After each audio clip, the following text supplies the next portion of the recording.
Hi, and welcome back. And happy Father's Day, or belated Father's Day, depending on when you're watching this, to all of my super cool daddy-os out there.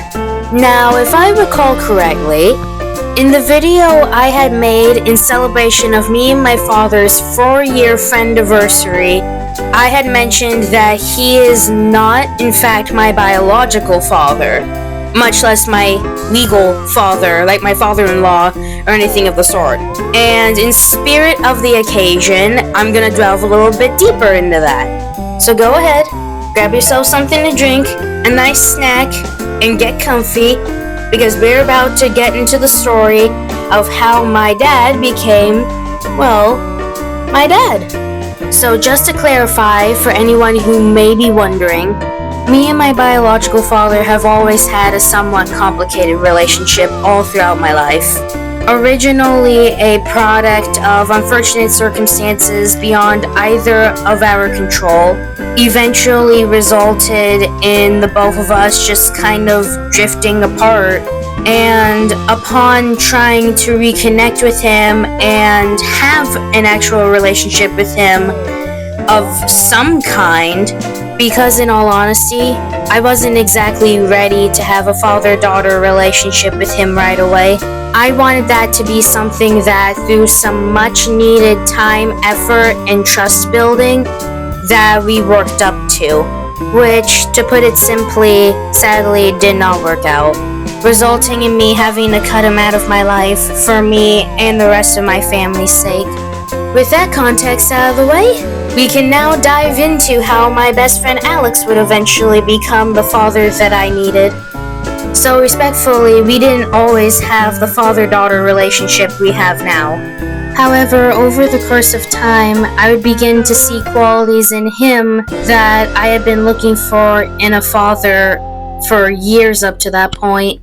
Someone who is kind, caring, selfless, strong, brave, reliable, dependable, and most importantly, somebody I could feel genuinely safe and secure being around.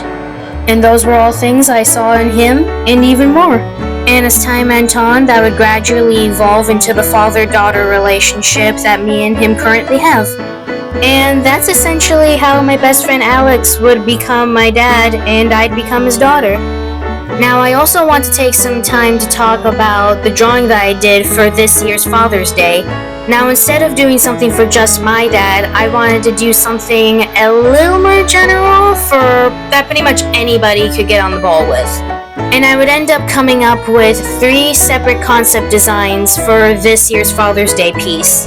The first one featuring the Emperor Penguin, which, as you can tell, I ultimately went with, a seahorse design, and one more featuring red foxes. Now, the reason why I ended up going with the Emperor Penguin design in particular is because when I brought it up with my dad, this is the one that he liked the most. Now, here's a fun little animal factoid for those of you who may or may not know. After female emperor penguins lay their eggs, they task their male mates to incubate and protect the egg until it hatches. And sometimes they'll even care for the young after they're born in the mother's absence. Pretty neat stuff, huh? Not gonna lie, when it comes to the dad game, these guys have got 0 skill issues. In fact, they do be killing it, just like my dad. Now, before I wrap things up all nice and tidy like, I just want to share my personal beliefs in regards to what I feel a father should be. A father is not somebody who gives birth to a child. He's not somebody who just puts a roof over your head and food on your table. A father is someone who is willing to put the necessary time and effort into giving the title of father a genuinely powerful and valuable meaning to their child.